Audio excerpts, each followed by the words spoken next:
The Fresno County Department of Behavioral Health is sponsoring a story in this year's Focus Forward Stories of Hope magazine. The Stories of Hope magazine is a beautiful collection featuring the real-life stories of people in our very own community who have overcome adversity, who are leading healthy, productive lives, and who inspire hope. Here to tell us more is Ahmad Barami, Division Manager from the Fresno County Department of Behavioral Health. So thanks for being here. Why did you guys decide to participate in this year's Focus Forward magazine? Well, we've had the opportunity to actually participate previously, so we've done it 4 other times. Okay. And so it's almost kind of become a thing for us to really support the Focus Forward, because we feel it's so powerful, the stories that they share. And we also have folks within our own agency and organization that have really powerful stories and similar stories. Right. And so by being able to share those stories and highlight the stories, we think it adds to just our collective understanding of, people overcoming challenges and resilience. And we also feel for the work we do, it helps the community to know that some of the folks that are helping them and support them have had similar challenges. And so it hopefully allows people to relate a little better. Yeah, I mean, I am in the storytelling business, and that's how you learn, that's how you connect with people, that's how you feel like you're part of a community, is if you understand stories. And storytelling is a huge part of the human condition. We are it's in our DNA to tell stories. So for people who've never read the magazine, how do we find this magazine? When does it come out every year? It comes out around October of every year. They do a big launch, and that's when they unveil who the cover is, so nobody knows who the cover storyteller is until that evening. And then after that, the publications become available. So we have, for example, gone to Focus Forward and picked up 600 copies. Oh my goodness. That we will put in all of our lobbies, all of our break rooms for staff and for the public.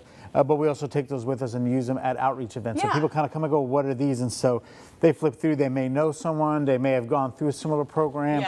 There's just a lot of, we feel, information in terms of how people can, again, practice resilience, overcome challenges, but also learn about the resources that maybe those storytellers used to help them get help, or even just programs or resources that are in there that they themselves may have used and say, oh, I forgot about this, I can use it. So the stories not only inspire people and help resilience, but we also think it helps the community learn about the resource and get help for themselves, or somebody they know, or something similar, like, oh, I know someone who could benefit from this. So. And it's so much more powerful when you read a story about a resource than to just see, okay, here's a list of resources. Absolutely. When you get to read about how something helped, how they used a certain resource, it's just much more powerful, and it just leaves a lasting mark on the reader. And I like that there's this physical magazine. It feels sort of novelty nowadays. Everything's on your screen, so I like that part of it too. How did you guys choose the storytellers that you sponsored?